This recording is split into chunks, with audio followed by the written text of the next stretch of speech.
Welcome to the Food Junkies Podcast. Here, we aim to provide you with the experience, strength, and hope of professionals actively working on the front lines in the field of food addiction. The purpose of our show is to educate you, the listener, and increase overall awareness about food addiction as a disease with abstinence as the solution. Here, we talk about all things recovery. Most importantly, how to thrive rather than just survive. So stay positive, make a change for yourself, tell others about your change, and hopefully the message will spread. Happy Friday, everyone. I'm Clarissa Kennedy, and on today's episode, Vera and I chat with Mark Schaztker about his new book, The End of Craving, Recovering the Lost Wisdom of Eating Well. I've been a massive fan of his work since reading The Dorito Effect, The Surprising New Truth About Food and Flavor. So it was an honor to have this conversation with him today. Although at first he seemed a little resistant to come on board with the idea of food addiction, after Vera explained our stance and how the population we work with does react to sugar and ultra-processed foods like individuals with substance use issues, it seems we are on a similar page, especially when it comes to the solution. Today, we discuss the complex interplay between appetite, flavor, taste, and the difference between wanting and liking. How our sense of smell may be just as involved as our sense of taste. Mark provides a deeper understanding of how food manufacturers have exploited our neurobiology. It's not just about the sugar, but also the flavor industry, which is worth billions. Today, we discuss how the body, rather than having a natural propensity to gain weight, actually wants to stay at a healthy set point. How obese people crave more food but enjoy it less, and why it is that humans take pleasure in eating. We talk about how food additives, fat enhancers, artificial sweeteners, and strangely enough, even certain vitamins that are added to food may be shifting the body's set point, increasing people's cravings for food and triggering weight gain. Mark shares how if your body doesn't trust that the smell, flavor, and texture of your food aligns with the nutrients and energies it provides, energy being calories, which is commonly found in diet foods like fat-free, sugar-free processed foods, your appetite becomes risk-averse and then actually seeks out more food just in case. This really helps explain why drinking diet sodas does not result in weight loss. Sometimes it drives hunger and makes us crave more. In this interview, we touch on the impact of dopamine, reward prediction error, cue exposure therapy with foods, and the role endorphins play in the weight gain. Specifically, how it drives us to use food to soothe. If anything, this episode solidifies that those of us in food addiction recovery are on the right track to reduce cravings and find peace and pleasure in eating. That this can only really be found when we seek out food that naturally tastes great. Real food, because it contains the nutrients your body requires. Thanks so much for listening. Enjoy the show. All right. Welcome to the Food Junkies Podcast. My name is Dr. Vera Tarman, and I am your co-host today, along with Clarissa Kennedy. Today, we are speaking with Mark Schaztker, the author of the best-selling book, The Dorito Effect.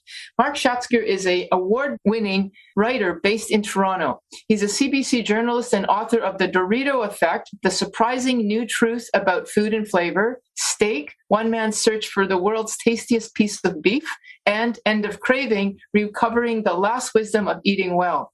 We are especially interested in his take about how foods can be addictive. And actually, for those of you who are well known to food junkies, it's not just about the sugar. So welcome, Mark.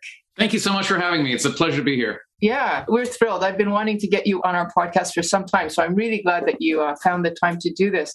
So we always like to start with a personal angle. So what got you interested in the whole concept of enticing foods and the sort of modern problems of obesity and addiction? Really, because I'm such a food lover. I love to eat, and I enjoy food so much. I've enjoyed it my whole life, and I'm one of the very fortunate people that I have a very good relationship with food. I'm about 6 feet tall, and I weigh 172 pounds. And I essentially eat what I want when I want. I really don't monitor much about in terms of watch my weight or watch how much I eat. And I think really this is the way it's supposed to be. And I think something's gone drastically wrong with our food system. And, food was meant to nourish us. And it's become a kind of a slow acting poison. And this is such an enormous problem. And it's not only unhealthy, it causes so much suffering and it's expensive. So I think it's an urgent problem that we need to think of differently, because so many of the approaches that we're taking, not only are they not working, they might even be making things worse. Well, you know what? Okay, so you just introduced yourself as somebody who basically, it sounds like you have a relationship with food that you're actually pretty okay with, that you're not one of the people who struggle. So interesting, what got you interested in the struggle of food addiction, or not so much food addiction, but the struggle around food, since you're not one of us, as it were? Well, one of the reasons is that so often the pleasure of food is maligned and it's considered dangerous, and that it must be controlled. And I think this is kind of a puritanical philosophy that is sort of inherent to North America. And I think it's wrong, often wrong. And I think it's dangerous because there's food cultures we can see in different parts of the world. I talk about this a lot in The End of Craving. Northern Italy is a great example where the food is excellent. I mean, the quality is unbelievable. People from all over the world travel there just to eat as the locals are eating. And they have an astonishingly low rate of obesity. So I think when it comes to questions like pleasure and addiction and what scientists call hedonics, it's extremely complex. And we have a habit as a culture to kind of lump the two together, that something that's pleasurable is by its nature bad. And I don't think that makes any sense on the surface, because I can't see why evolution would have crafted an organism that sort of comes out of the womb designed to kill itself. Now, is there something going wrong? Absolutely. Is there a hedonic component to that in terms of pleasure and addiction? Yes. But I think the story we're being sold is often oversimplified. And I think there's very positive news to look to that can actually point the way out, and that we don't kind of have to deny ourselves some of the basic pleasures of living in order to live well. Okay, good. Well, that's great, because so the complexities is exactly what we want to dig into. So I just want to say for our listeners, spoiler alert, the hedonic struggle is not necessarily about the sugar or the salt or the fat, but actually flavor. And this is a unique perspective, and that's why we're so happy to have you on board here, so that we can actually talk about this concept. Before I get you to talk about that, I want to read a quote that came out of one of your podcasts that I just thought was worthy. So, nothing tastes like what it is anymore. Everything tastes like what we want it to taste. Everything has become blander and simultaneously seasoned. Everything is becoming like a Dorito. The birth of the Dorito was a watershed moment. Flavor wasn't up to Mother Nature anymore. Now it was in the hands of the folks in marketing. So, Mark, please, can you elaborate on that concept using this? The Dorito is really just a very good illustration of your concept. So go for it. Yes, and I elaborate by telling a story, and it's the story of a guy named Arch West, and he was an ad man on Madison Avenue. If anyone's ever seen the show Mad Men, he could have walked right off that set. He sold ads. In the early 1960s, he was offered a job to be the vice president of sales and marketing for the Frito company that made corn chips. So he moved to Dallas, Texas to take up that job. Very soon after he arrived, they merged with the Lay's chip company to become Frito-Lay, a company we all know. And shortly after that merger happened, he took his family on a trip to Southern California. And he was driving south to San Diego when he passes, his daughter described it to me, a little Mexican shack. And he was the kind of guy who just had to pull over, try the stuff. And he tasted there a snack that he thought would change the way America eats snacks. He tasted a tortilla chip, and he thought, this is going to be the next big thing for Frito-Lay. So he came back to the office in Dallas and he pitched this idea, and he got shut down. They said, we don't see it. We already make Fritos, which are kind of like a tortilla chip. They're just shaped differently, but it's kind of like cornmeal that's fried. But he was so confident in this concept that he actually funneled discretionary funds into an offsite facility to develop this concept. And he pitched it again. And this time he had samples. And he said, gentlemen, I give you Doritos, which meant little pieces of gold in a kind of highly bastardized Spanish. And he got the go-ahead. And I think it was 1962, Frito-Lay marketed Doritos. And I know what you're thinking. This is the moment it all changed. And it didn't, because the first Doritos bombed. They didn't sell well. And they were just what we think of as tortilla chips, just salted triangles, tortilla chips that you dip in salsa, that kind of a thing. And then the knock on this chip, when they did the consumer research, was it sounds Mexican, but it doesn't taste Mexican. So here's this guy, Arch West. He went against what everybody said and developed this chip. It's bombing. What do you do? And he said, let's make them taste like taco. And this actually got laughs. And someone said, our Yankee friend from the North doesn't understand the difference between a thing and a flavor. And it was an excellent critique at the time, because up until roughly that point in time, different things had their own flavors. So strawberries tasted like strawberries. Apples tasted like apples, chicken tasted like chicken. And for a very long time, scientists did not know why. What actually made food flavorful was a bit of a mystery, because the molecules, the compounds in food that generate flavor are there in just a tiny, tiny amount. And it was a device called the gas chromatograph that came on the market in the mid-1950s that let scientists open the door into food and see where flavor came from. And no sooner did we start identifying these very complex chemicals than we started making them in flavor factories. And there are flavor factories dotting every continent save Antarctica. So Arch West knew what his colleagues didn't, that we now had the technology to make something like a tortilla chip taste like taco. Now, did it taste exactly like taco? No. Nobody thought they were eating taco. But it imbued it with the kind of the depth, the zest, and the tang of a food that it wasn't. And Frito-Lay marketed taco-flavored Doritos, and that is what changed everything. And think about this for a moment, because a snack people didn't want to eat turned into a snack people couldn't stop eating. Now, we always talk about nutrition. We are obsessed with talking about fat and carbs and salt and calories. Well, from a macronutritional and micronutritional point of view, it didn't change at all. The fat level was the same, salt level was the same, carbohydrate, calories, all the same. What changed? It was this dusting of flavor chemicals. And the reason I think this is so important is because we have to take off the lab coat and stop pretending that we're all scientists. Some of us have a vague idea what calories and protein are. Very few of us actually understand how metabolism works and what our body, how our brain thinks about these things. What our brain likes and the way the brain thinks about food is through the lens of flavor. When we sit down to a meal, even if you're on a diet, we always want to maximize the pleasure, and we think of that as flavor. Does it taste good? Does it taste bad? And this is what changed, was the ability to change the flavor of food. And Doritos, I talk about as kind of being, they tell us the story of what happened to all food.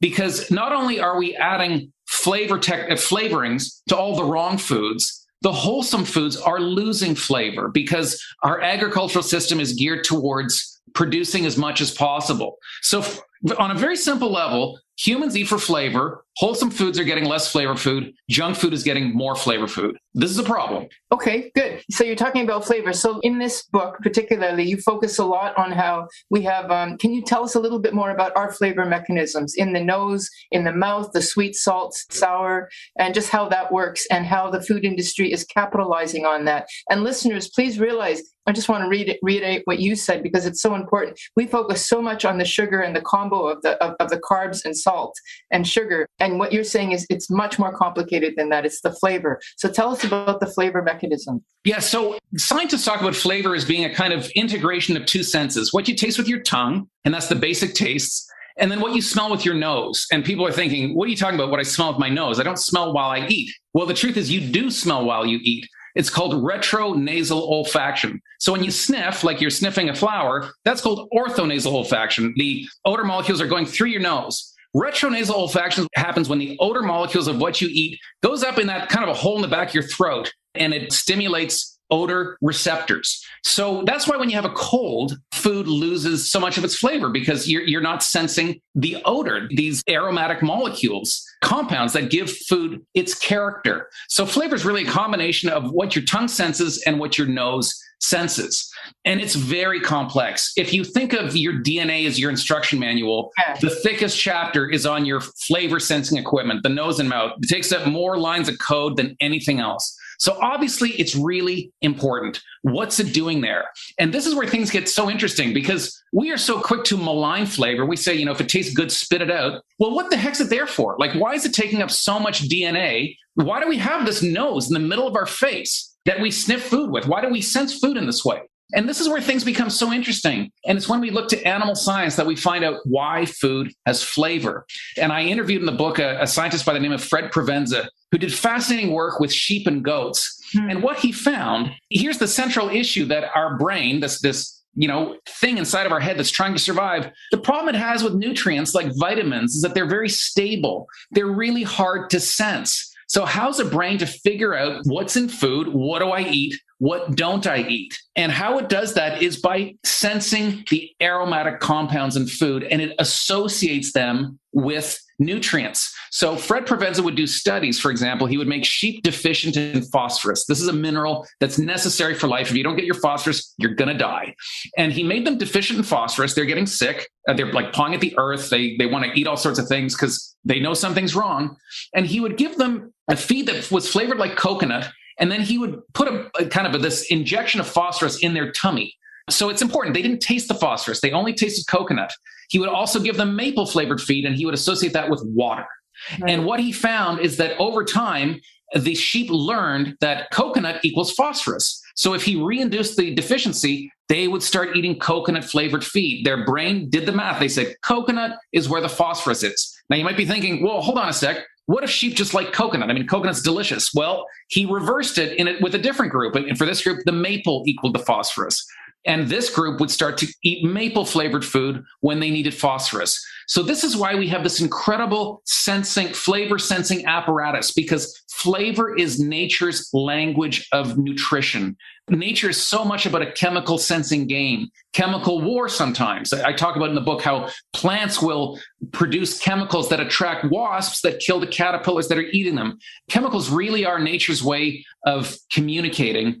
And that's what flavor is. So this thing that we either think is sort of frivolous and idiotic, or we're just so happy to, let's dump flavor in the food, it performs a very important role. And it has, I would say, nutritional properties. There's another thing I talk about in the book is a scientist named Harry Klee, who's been working to make tomatoes more flavorful. And what he discovered is that there's about 26 of these flavor compounds in tomatoes that drive liking, that if they're there, you like that tomato. Well, what he found is that these compounds are all synthesized from essential nutrients in the tomato. So the flavor of a good tomato, it's like a sign just blinking at your brain going, there's good stuff in here. You should eat this. Now think of how beautifully this works when food is real. You're eating a delicious tomato. Not only do you get the pleasure of that wonderful tomato, your body's getting good stuff. Now let's think about what happens when you turn that tomato into a flavoring. You analyze the flavor compounds, you produce a fake tomato flavor, and you put that on a potato chip, and you call it a ketchup-flavored potato chip. Well, now your brain is getting a signal that there's good stuff to eat here. And what's it getting? Is it getting a tomato with the fiber, the vitamins, the minerals, the phytocompounds, the antioxidants? No, it's getting a potato chip.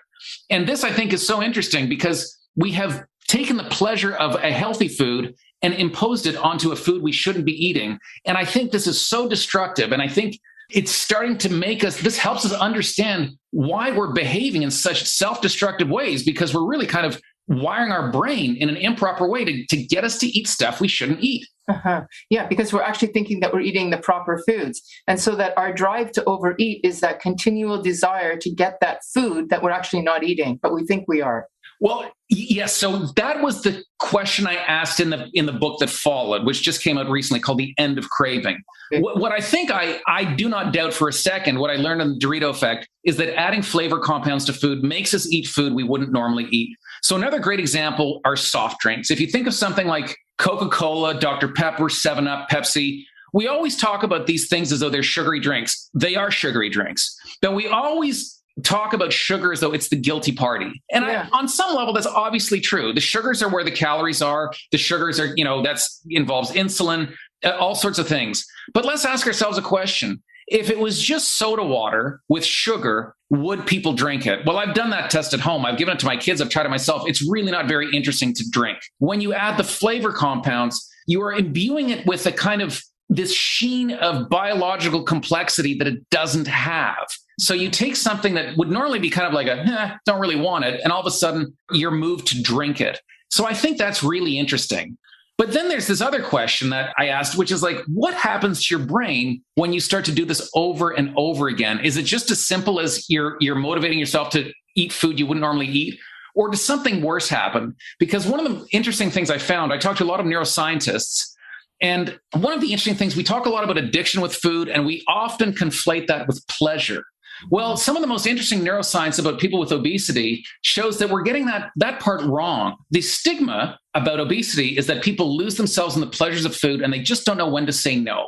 And this is wrong. What the neuroscience tells us is that if anything, the pleasure response is blunted. Where we see the difference is in the desire for food. So if we take the example of a milkshake and you take the brain of someone who's trim versus the brain of someone with obesity, the drinking that milkshake, most people think the person with obesity is going to get more pleasure. What we see is, in fact, they seem to get less pleasure. Where we see the difference is when they see the milkshake. The trim brain says, that looks like a nice drink. I might like to have a sip of that. Whereas the person with obesity says, I really, really, really want to have a sip of that drink. So that was a really interesting finding for me. And I thought, what could be causing that? Because The other important things, and this is kind of bound up in what I would call our misconception of the mission of the brain. A lot of us think that we're born on a lifelong mission to eat ourselves into an early grave, that we evolved in an environment in which calories were scarce. So we sort of come out of the womb thinking calories, calories, calories. I think this is totally wrong. The brain really is in control of body weight. So that's one important thing. One of the reasons people struggle so much with diets is because your brain is controlling your body weight. And it's quite insidious how it works. And I know I'm kind of rambling here, but it's all going to come together. At least I hope it will. One of the main problems with diets is that they do work at the beginning. Almost all diets work from the 6 to 8 month mark. That's the point at which they fail. And most people blame themselves. They say the diet was working. I screwed up. I got weak. I gave in. What happens is the brain intervenes and the brain says, I know you're losing weight and I want you to gain that weight back. So I know you're thinking, okay, that's evidence our brain wants us to get fat. But that, in fact, isn't true because scientists since the 1950s have been doing overfeeding studies where they take subjects and they give them too much food to eat. And what they find is the result is very similar to a starvation study. They find that the subjects find eating too much food is awful. They had to do the first of these experiments in a prison because ordinary free-living people just were not willing to put up with the agony of eating too much food. And then when these studies come to an end, the subjects lose the weight that they gain, just like dieters gain back the weight that they gained. So what we see is that the brain actually has an idea kind of in its head of how much it wants us to weigh. And for a long time, this worked quite well. It's really only in the last several decades that the obesity epidemic has become what it is. Before that, generally speaking, overweight was a thing, but generally speaking, people ate more in line with their needs. Can I just stop you there? Let me just stop you there for a minute. So just for our listeners, I just want to make the distinction. So your first book, The Dorito Effect, talks a lot about the flavor piece. And what you're talking about now is all in the second book or the third or fourth book, the most recent one, which is The End of Craving. Yes.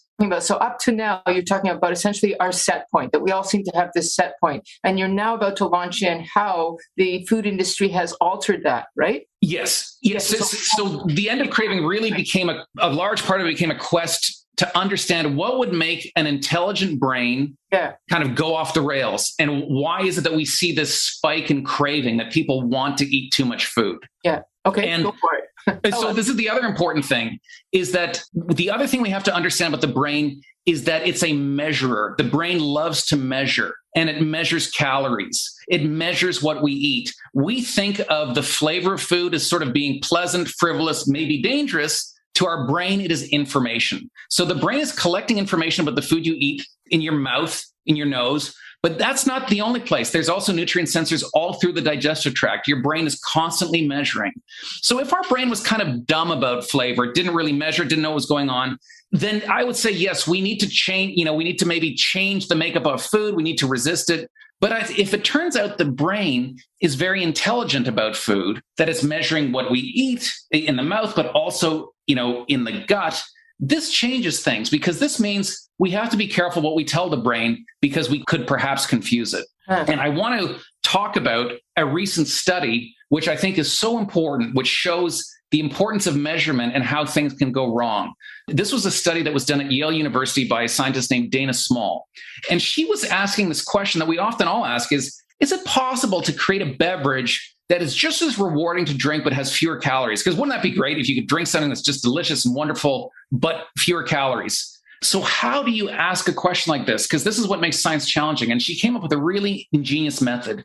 She created 5 separate drinks. They all had a distinctive flavor and color. She then used the artificial sweetener called sucralose so that they each tasted as though they had about 75 calories worth of sugar. She then used a tasteless starch called maltodextrin to give each drink a different calorie payload. One had 0, one had 37, one had 75, one had 112, one had 150. So here we have 5 drinks, all different flavor. They each are equally sweet. They all have different calories. She gave them to her patients. Their brains drank them. There was this measuring going on. And then she invited them back to the lab and she scanned their brain as they tasted each of these drinks to see what the brain response was. And it's really interesting. Before I tell the result, just think in your head, well, what would the difference be? Would the brain say, I like all these drinks the same because they're all equally sweet and sweetness is what the brain cares about? Or would it be that 150 calorie drink that wins because the brain really cares about calories? Well, the result didn't make any sense. It was the 75 calorie drink that got the biggest brain response. The other drinks didn't seem to get much of a response at all. And this was really odd. So odd that she did it again. It happened again. So then Dana Small takes experimental subjects and she puts them in something called an indirect calorimeter. This is a device that measures what's called the thermic effect of food. When we consume calories, our body starts to process them, and this generates heat. We can measure that heat. And if you open up a textbook, it'll tell you the more calories you eat, the bigger this thermic effect will be. So one day, a young woman in her 20s comes to the lab. She drinks the 75 calorie drink, and there's this nice little plume of heat, exactly what you'd expect. A few days later, she comes in and drinks the 150 calorie drink, and there should be a bigger plume of heat, more calories, more thermic effect. There's no effect. It's like she drank a cupful of air, and this is making absolutely no sense at all. And then Dana Small is struck by an idea, a number, and the number is 75, because the drink that generated the brain response and was metabolized properly was the drink that tasted like it had 75 calories, but it also had 75 calories. The taste and the caloric payload were matched. Right. The drinks that didn't get metabolized properly and didn't generate a brain response, things were mismatched. So what this tells us is that information matters. Sweetness isn't this like frivolous sensation from the Stone Age that is leading us astray. Sweetness is giving the brain information about food. It also tells us that accuracy matters. When that information is wrong, things go wrong. And this is important because this tells us why we have this elaborate sensory system. Now, I know what you might be thinking, well, artificial sweeteners, are you telling me that's the cause of all the problems? And absolutely not. This is where we start to get smoke, and there's a bigger fire going on. Because when we look at what we do to food, sweetness is just one thing we've changed. We have artificial sweeteners. We also have sugar alcohols. We also have allosteric modifiers. There's all sorts of ways that we're changing the sweetness of food. This is recent, right? Up until about 50 years ago, a handful of decades ago, sweetness told a true story. If our ancestors in the jungle were fighting over a piece of fruit, maybe you have to fight to get it. There might be a big cat that wants to eat you, but the fruit told the truth. The sweeter it was, the more calories it has. Now, sweetness can mean anything. It could mean 200 calories on a Monday. On a Tuesday, that same sweet signal can mean 0 calories, could mean 300 calories. But that's just sweetness. We also have fat replacers. Fat replacers, this is very interesting. Fat replacers are in all sorts of food, but unlike the artificial sweetener industry, the fat replacer industry is keeping its head down. Nobody knows what foods contain fat replacers because they're very creative about how they show up in the ingredient panel. But they kind of got off the ground in the 1980s when we had things like light salad dressings and light yogurt.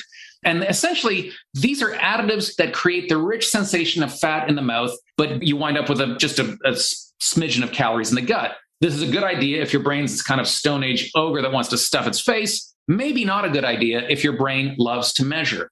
We also have fake flavors. I wrote about the Dorito Effect, but we put flavorings. It's not just Doritos. It's not just Coke and Pepsi and 7-Up. It's steak. We put flavors in pork. We put flavors in chicken because they've gotten so bland. We're putting flavor in everything. So it's as though we are on some kind of mission to fool our brain about what's actually in the food we eat. So now let's ask another question. What happens to a brain that gets fooled? What happens when this brain that loves to measure is getting information that doesn't add up? And there's a great body of literature on this. The technical phrase is reward prediction error. And that just means the predicted reward didn't arrive. Another term for it is uncertainty. How does a brain react to uncertainty? It reacts in a really predictable way. And it's not just humans. We see this across the animal kingdom. Elevated motivation. It basically makes us want stuff more. Why is that? Well, for a really good reason. Our ancestors there in the jungle, if something they needed became uncertain, that whispers this threat, you might not get what you need. And if that keeps happening, you're going to die. So our ancestors that reacted with more enthusiasm, more desire when something became uncertain, they're the ones that survived. So this, I think, is what evolution has given us, is how we react in the face of uncertainty. This is why we like to gamble. This is why when we are addicted to our phones, because they give us, sometimes we're electrified by the information, sometimes we're bored by it. It's how we react to uncertainty that elevates our motivation. This is why we see that people with obesity, they crave food because we have been mucking around with the nutritional signals the brain picks up from food, and this is how the brain is responding.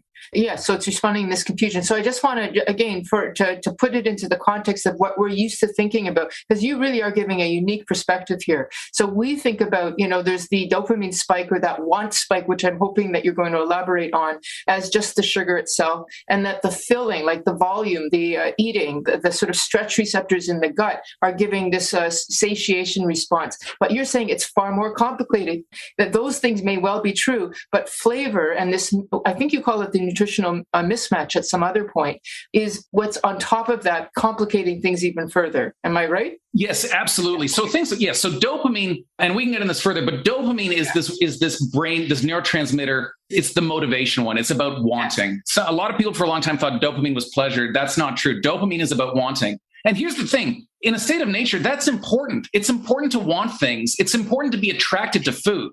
What we don't want is to have an excessive level of motivation towards food. But if you wipe out an animal's dopamine, that part of its brain, it's going to die. It's not going to be motivated to eat. So it's important to have that. It's how we change that. So something like sugar, I mean, the dose makes the poison.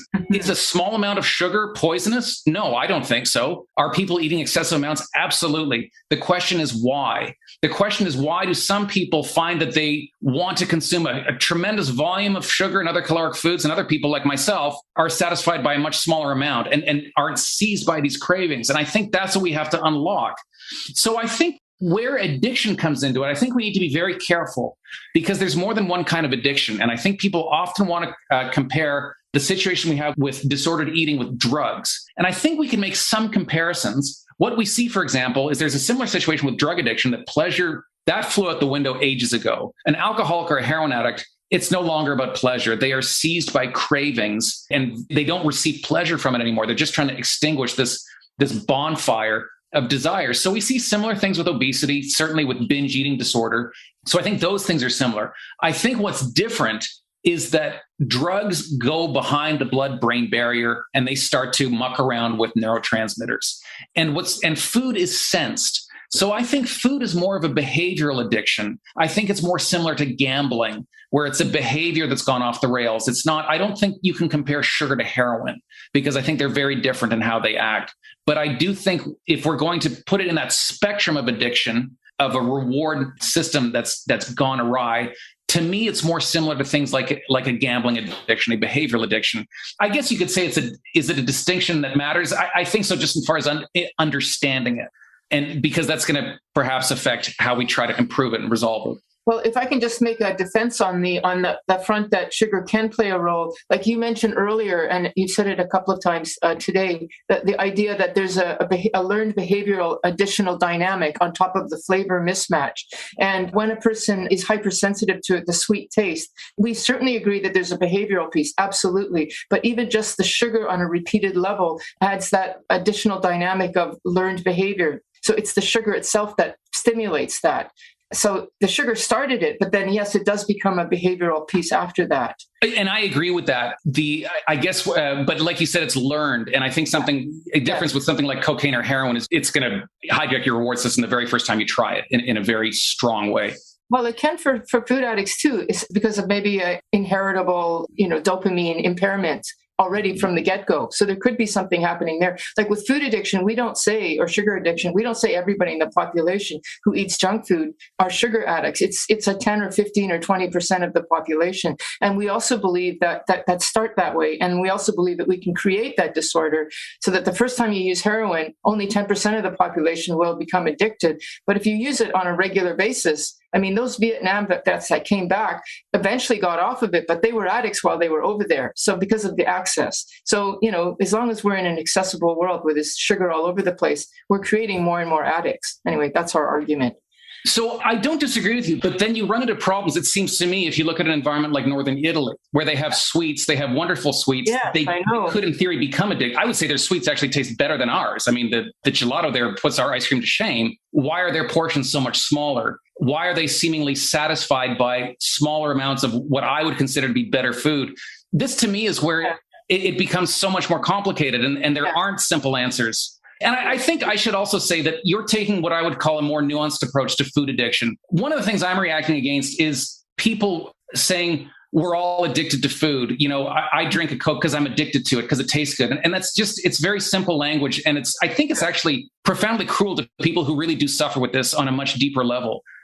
Just because I like the way something tastes, that doesn't give me any kind of insight into the pain and struggle that some people experience with these things. So I think when I'm criticizing some of the notions about food being addictive, it's some of the silly ways people talk about it in kind of the popular press, which I think can be damaging and misleading. Yeah, totally. I think we're on the same page with that one. Yeah, for sure.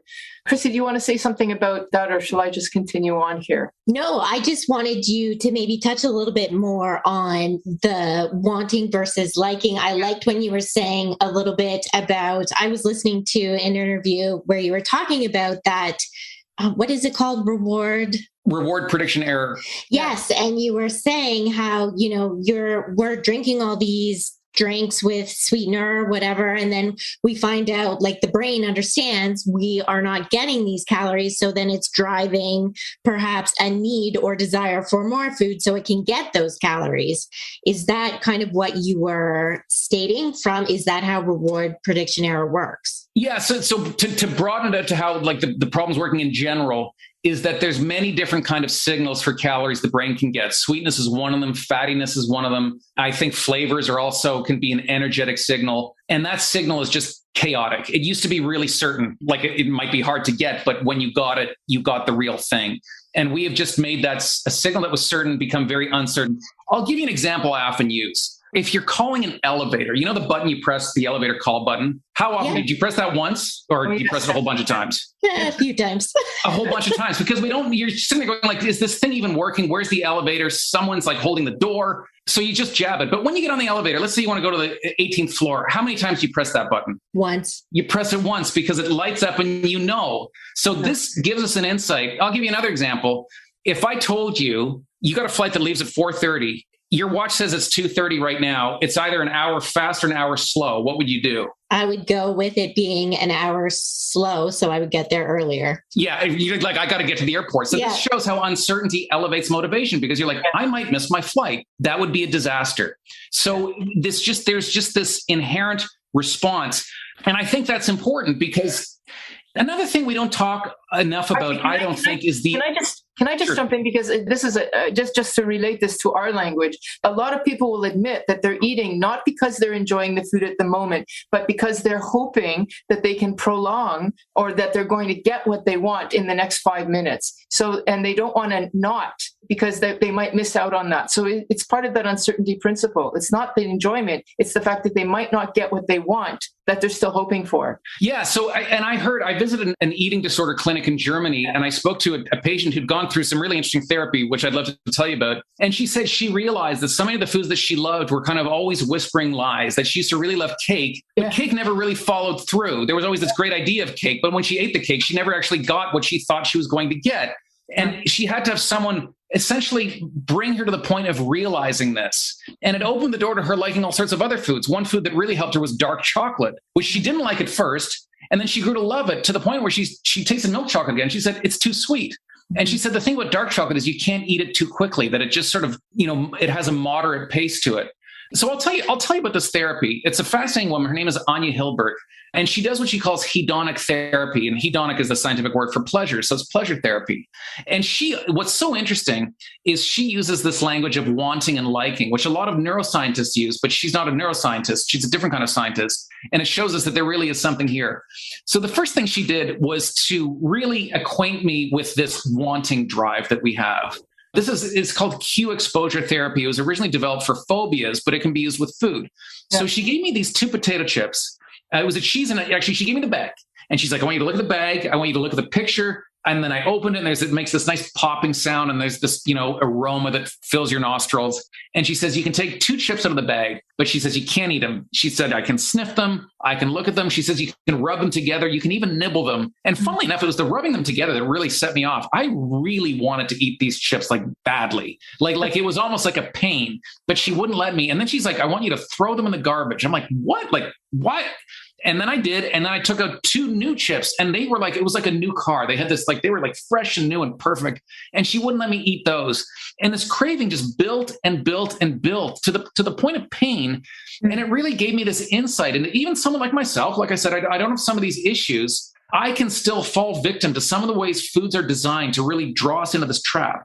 Yeah. And I think I've been thinking about this since. And there's foods that I think of as really our only wanting foods. If I think of potato chips, when we eat potato chips, we get into that repetitive, like your hand goes back in the bag. Would anyone ever say potato chips are their favorite food? I love food. I would never say, boy, there was that bag of potato chips I ate in Italy in 2004. It was a September afternoon. The sun was setting. I'll never forget. No, you never say that for potato chips. You say it for fruit, maybe for a great glass of wine or for a wonderful steak.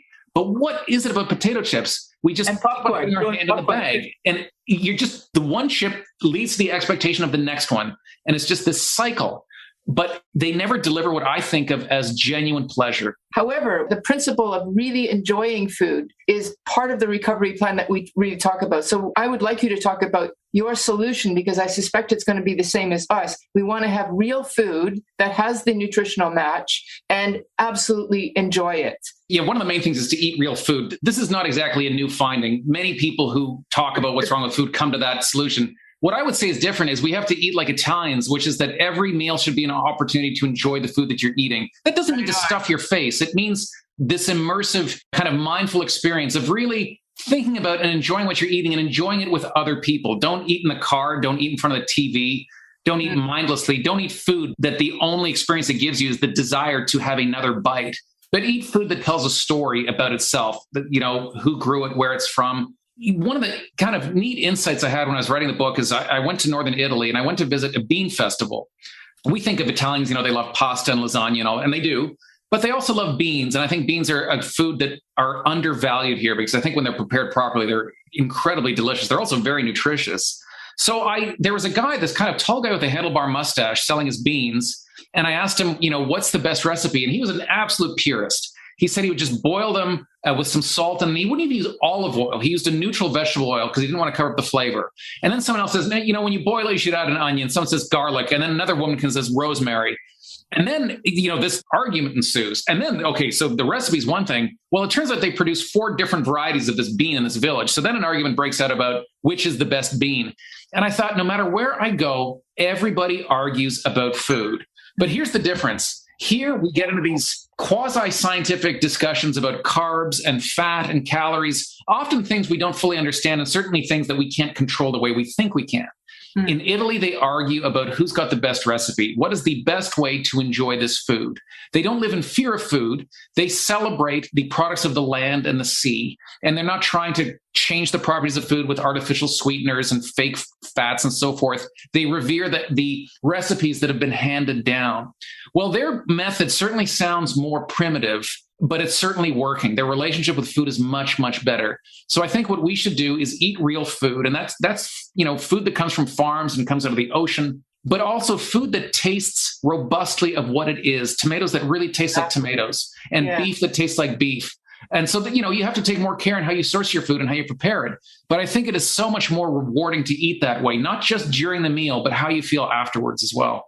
Will you grant that, and I don't know if this is outside of your scope or not, but will you grant that for those of us who have grown up in the processed food industry and have not focused on real food, that we may have actually damaged our capacity to just be able to eat real food without restriction, without care, without caution, because we've gone so much overboard, like through binge eating disorder or food addiction, like that there could actually be some damage, some downregulation of the dopamine receptors. You mentioned endorphins. I'd like you to talk more about that as well. You know, I think that's probably true. I wouldn't claim to have an expertise in that, but I think, you know, when things really get beat up, I think it's unreasonable just to expect them to return to normal, or certainly to expect that to happen quickly. Mm-hmm. However, you know, I didn't talk about this in the book because I really tried to limit the book to peer-reviewed science, but I came across so many anecdotes of people who moved to Europe and ate, you know, raved about the food and lost weight. There was a guy I spoke to who, he worked for a company that makes the cases they use for how you would encase an engine for an airplane. So he moved to the south of France with his whole team for about 6 months. And this was a guy who loved to bike. He'd bike 120 miles a week kind of thing. And he didn't do nearly as much biking in France. And also he said the food was just incredible. His team racked up the biggest bill at the cafeteria, and he would go to eat. He said the Indian food was great. The French food was great. Everything was wonderful. And he's like, he just dreaded getting on the scale because there's no question I gained weight. Turns out he lost 10 pounds. And I had many other anecdotes like that, which I think just suggests that I think if we put ourselves in an environment where food, isn't engineered to tell us lies, good things can happen. Does that mean it's easy and one can just snap one's fingers and it's all going to fix itself? I don't think so. I think one of the important things too we can do is give our young people better food so they don't wind up with some of these problems. But I think you're right that it's probably, if we've forgotten how to eat properly, it's probably something we need to relearn how to do.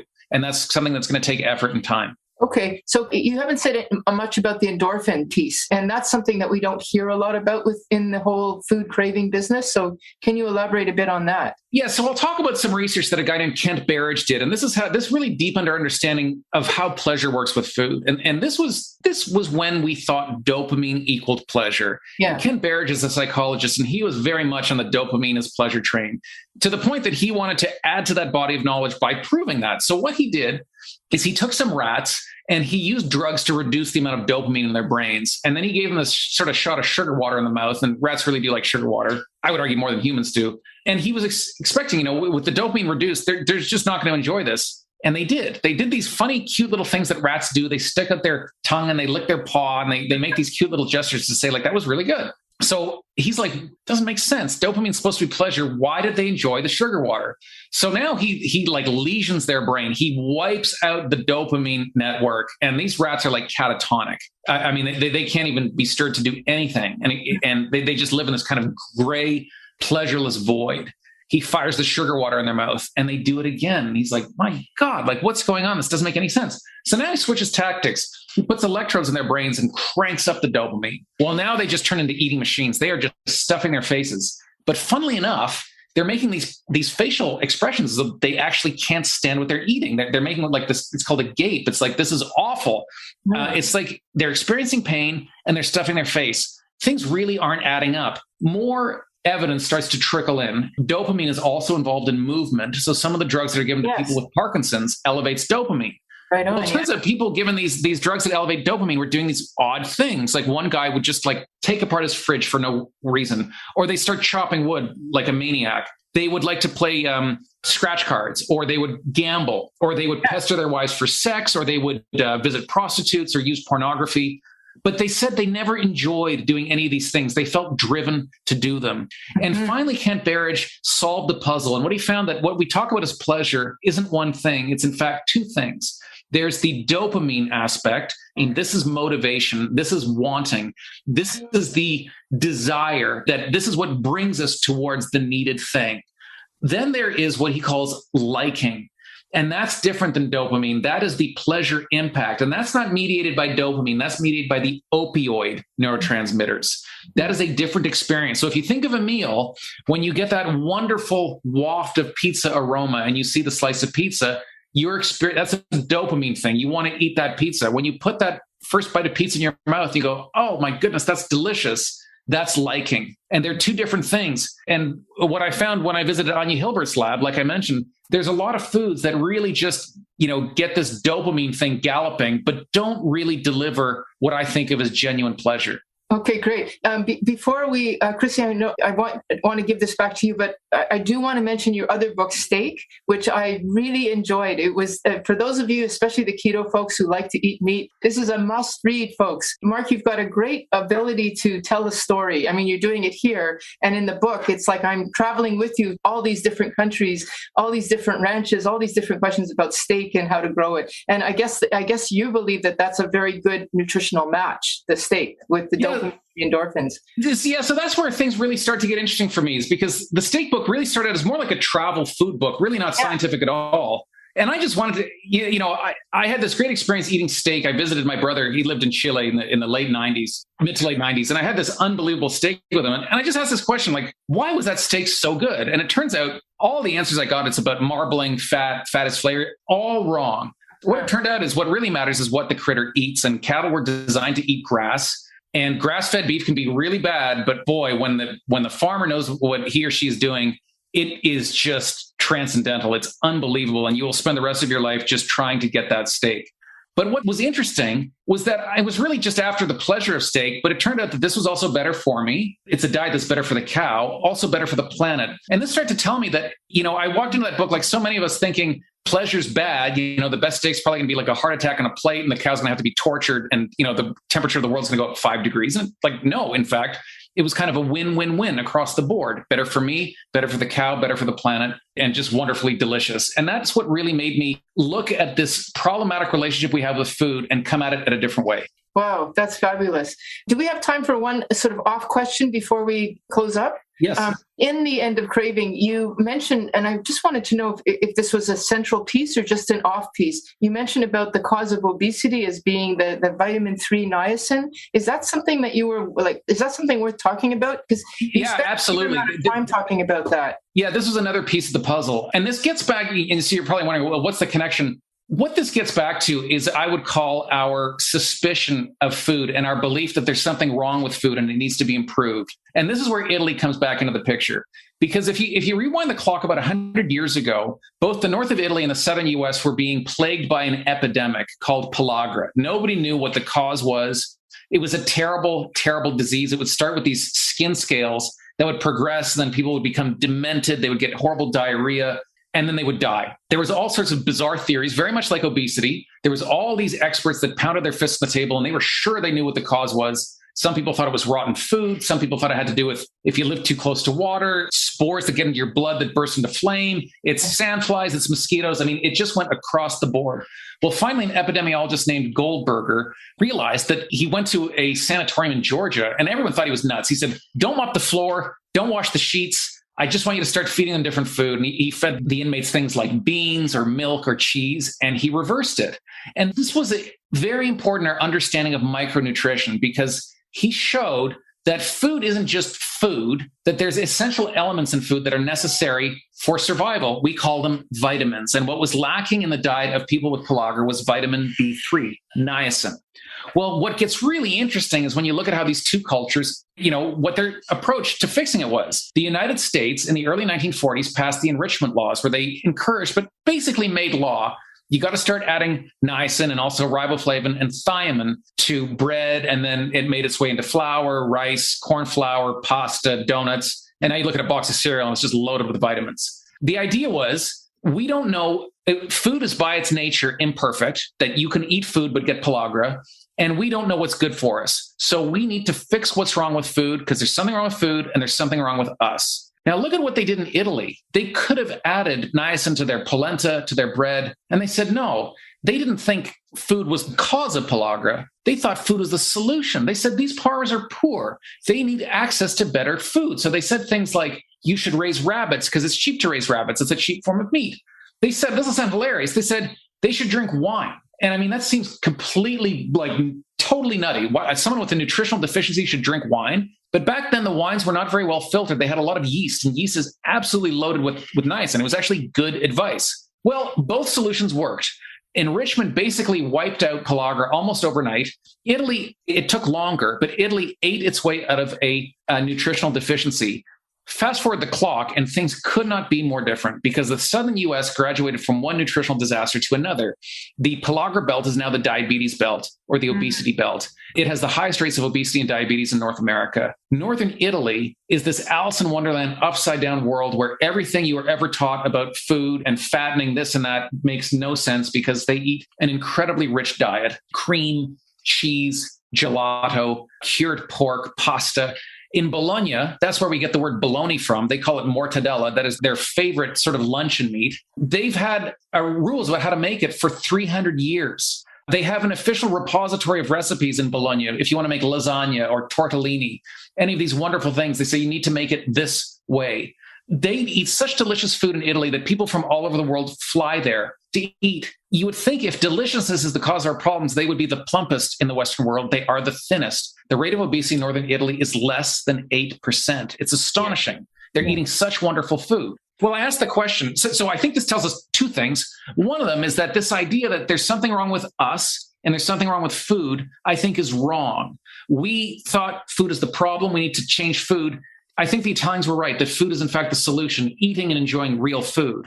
But then I also thought, was this whole business about adding vitamins to processed carbs, was that a good idea? There's no question it worked, but it was kind of a blunt approach because it was, in fact, a tiny percentage of the population that was suffering from pellagra. And now suddenly everybody gets niacin in their flour, everybody gets thiamine, everybody gets riboflavin. So I started to look at the animal science. That's something I got very interested in when I did the steak book.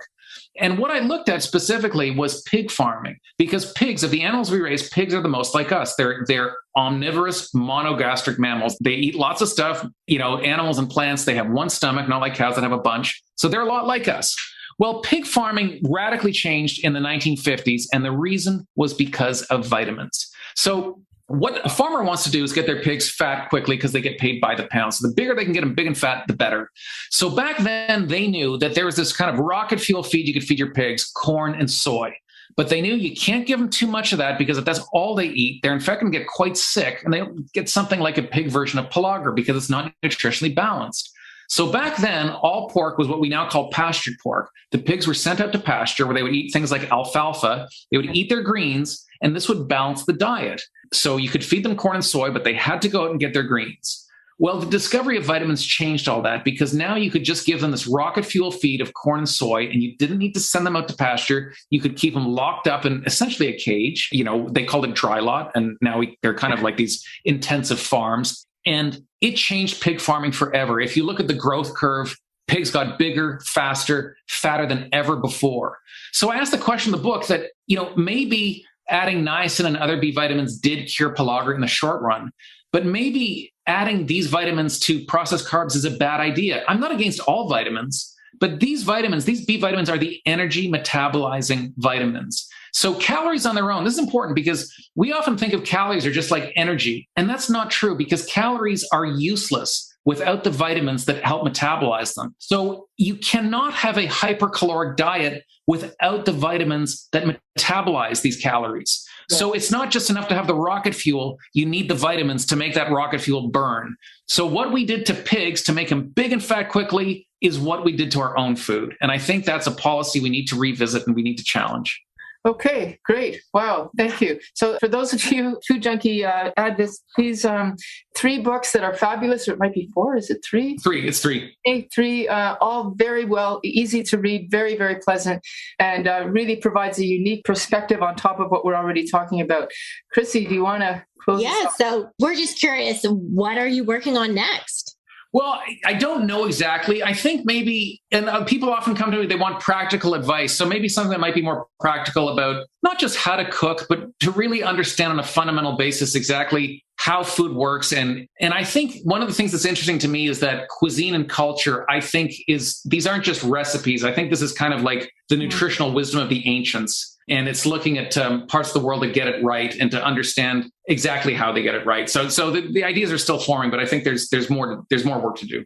And where can our listeners find you? So I'm on Twitter and I'm on Facebook and Instagram at Mark Schaztker. I'm not super active on social media, but if anybody ever wants to reach out or ask me a question, always happy to hear it. All right. And we have a signature question and we tailored it to you in your book, your most recent book. So it is, if you could tell a younger version of yourself something about craving, what would it be? I think what I would tell myself is just to really be open-minded to the pleasures of eating. Because when I think about when I was a lot younger, I would just get hungry and really eat quickly and eat all those foods that young men eat. But there's a lot of foods that I was suspicious of, things like vegetables, which I've grown to love. So I would just say there's more to eating than just craving.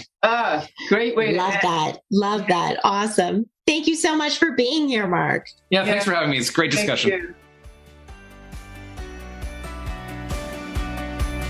Thanks for joining us this week on Food Junkies, Recovery from Food Addiction. Make sure to join our Facebook group, Sugar Free for Life support group, I'm Sweet Enough. You can subscribe to our show in iTunes or Stitchers. That way you'll never miss an episode. While you're at it, if you found value in this show, we'd appreciate a rating on iTunes. Or if you'd simply tell a friend about the show, that would help us out too. Don't forget to pick up your copy of Dr. Tarman's book, Food Junkies, which is available on Amazon. If you have any additional questions, both Molly and Clarissa are food addiction professionals and work one-on-one with clients. You can find their websites and email addresses in the show notes. Be sure to tune in every Friday when our new episodes drop. As Vera loves to say, the power is ours.